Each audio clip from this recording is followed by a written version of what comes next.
আসসালামু আলাইকুম প্রিয় দর্শক, আশা করি সবাই ভালো আছেন। দেশে প্রবাসে যে যেখান থেকেই আমাদের সাথে যুক্ত হয়েছেন সকলকে অসংখ্য ধন্যবাদ। দর্শক, আজকের বাজারে আলু, পেঁয়াজ, রসুনের দাম কত আছে সেটা আপনাদেরকে সংক্ষেপে জানিয়ে দেব। আর হালি পেঁয়াজের তো দামই নাই, দেখতে পাচ্ছেন এই যে হালি পেঁয়াজ, তা হালি পেঁয়াজের বাজার কিন্তু একবারেই কম। আসসালামু আলাইকুম ভাই। ওয়ালাইকুম সালাম। কেমন আছেন আপনি? আলহামদুলিল্লাহ ভাই। তা ভাই বেচা কিনার কি অবস্থা? একদম স্লো। একদম স্লো। একদম স্লো ভাই, পেঁয়াজের বাজারের যে পরিস্থিতি, জি জি মনে করেন যে সামনে ঈদ, বউ কয় আমার নতুন কাপড় এনে দাও, পোলা কয় আমার শার্ট এনে দাও।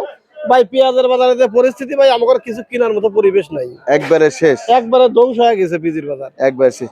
এই যে যে পেঁয়াজটা আমরা দেখতে পাচ্ছি, এই পেঁয়াজটা কত করে যাচ্ছে? এটা এই কোথা থেকে পেঁয়াজটা আসছে? ভাই 29টা 30টা যাচ্ছে দাদা। এটা কোথা থেকে আসছে? এটা কোলারহাটের বীজ, রাজবাড়ি কোলারহাট। রাজবাড়ী কোলারহাটের জি পেঁয়াজ। জি, 29-30 টাকা করে যাচ্ছে। 29টা 30টা বেচা কিনা হচ্ছে। তারপরে আমরা দেখতে পাচ্ছি এখানে আছে হচ্ছে রসুন।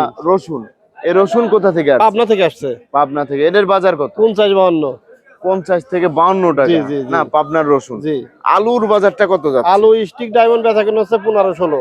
15-16 জি ভাই, বর্তমান বাজার। বর্তমান বাজার। না, কিন্তু আর বর্তমান বাজারের যে পরিস্থিতি, জি জি জি মানে কৃষকের তো কোনো উপায় নাই, কৃষক মরে শেষ। জি জি ভবিষ্যতে করবে কিনা সন্দেহ আছে। এবারও অনেক চাষি আমার কাছে ফোন দিচ্ছে, কয় ভাই বাজারের যে পরিস্থিতি, আমরা পেঁয়াজ টিয়াজ উঠেবো না, যদি কখনো দাম বাড়ে তাহলে উঠেবো, না হলে উঠেবো না। নাহলে উঠাবো না। না, যে এই এই পরিবেশে 1 কেজি পিজির দাম 30 টাকা, 1 লিটার পানির দাম 35টা 40 টাকা বাংলাদেশে। একবারে সবই শেষ। 1 লিটার পানির দাম 35-40 টাকা, 1 কেজি পিজির দাম হলে 29-28 টাকা। জি জি জি সেই দেশ আর কি করে খাবেন? আপনাকে অসংখ্য ধন্যবাদ। তা ভালো থাকবেন, সুস্থ থাকবেন। আসসালামু আলাইকুম।